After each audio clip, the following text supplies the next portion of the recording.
Olá, mais um programa Saúde em Foco da Terceira Via TV.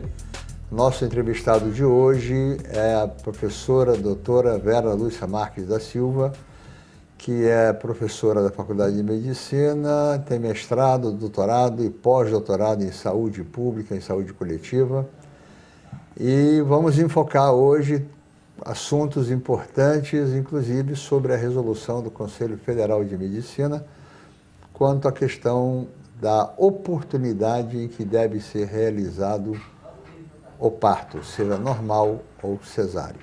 Lógico, o normal às vezes desencadeia sozinho, então não tem como determinar, mas a cesárea tem como determinar o tempo mínimo de gestação para que possa se fazer uma cesariana.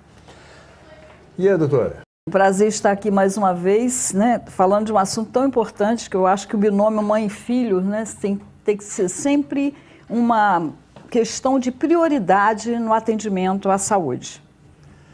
No que nós estamos completamente de acordo. Exatamente. A vida começa na maternidade. Exatamente. Né? É o começo da vida. Todos nós somos dependentes de uma boa gestação, né, de um bom parto, né? A gente tem que pensar nesse sentido.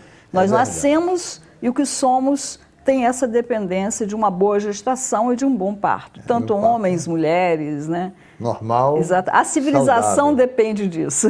Depende. A evolução da humanidade depende disso. Nós já abordamos esse assunto. Nós somos, acho que, pioneiros nessa questão, porque há tempo nós viemos abordando essa questão da oportunidade da cesariana e você é uma das defensoras dessa questão de não tirar a criança antes de 39 semanas. E agora o Conselho Federal de Medicina baixou uma resolução recomendando que não se deve nunca fazer um parto cesáreo antes de 39 semanas para que haja maturação total do feto. Qual é a sua opinião sobre essa questão? Bom, eu concordo plenamente. Eu acho que a gente vai com uma observação empírica, né, em que esses bebês que estão nascendo de 37 a 39 semanas, muitos deles não estão maduros, não estavam maduros. Isso é uma observação empírica por mim e por diversos colegas. Né? A ultrassonografia mostra que o bebê está maduro, mas é um exame, inclusive técnico dependente, e ao nascer essa criança, normalmente essas crianças têm apresentado uma imaturidade, né, de órgãos.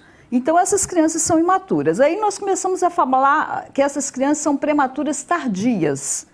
Então essa resolução do Conselho Federal de Medicina nada mais é do que, após evidências científicas, primeiro foi observação empírica, depois muitas evidências científicas que estão mostrando que esses bebês entre 37 e 39 semanas, eles não estão maduros, eles não estão adequados para enfrentar o mundo fora do útero.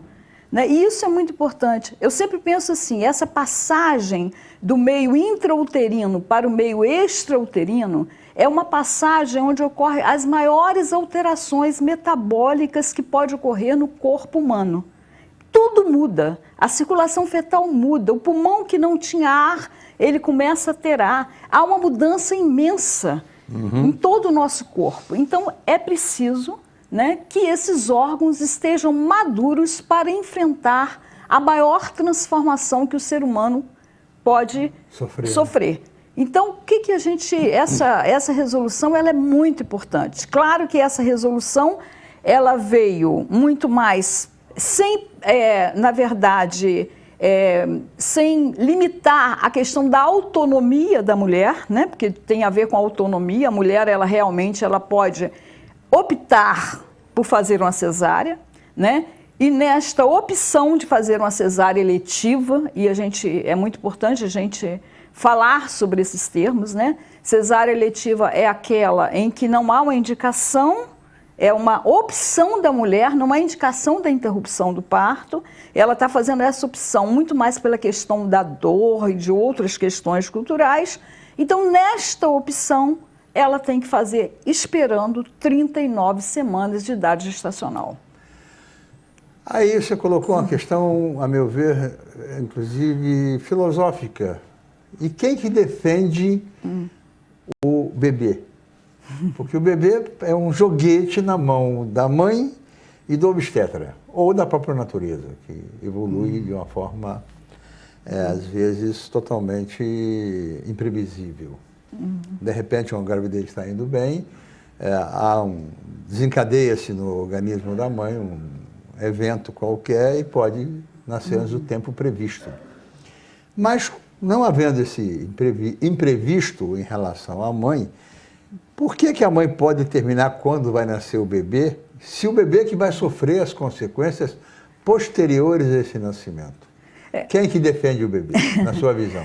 Bom, eu diria que realmente é uma questão filosófica muito importante no momento atual, porque esse protagonismo, né, não pode ficar nem na mulher e nem no médico. O protagonismo tem que ser realmente no bebê e ele não tem como se defender.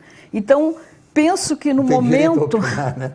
Eu penso que no momento agora, esse bebê tem que ser defendido por todos nós, sabe?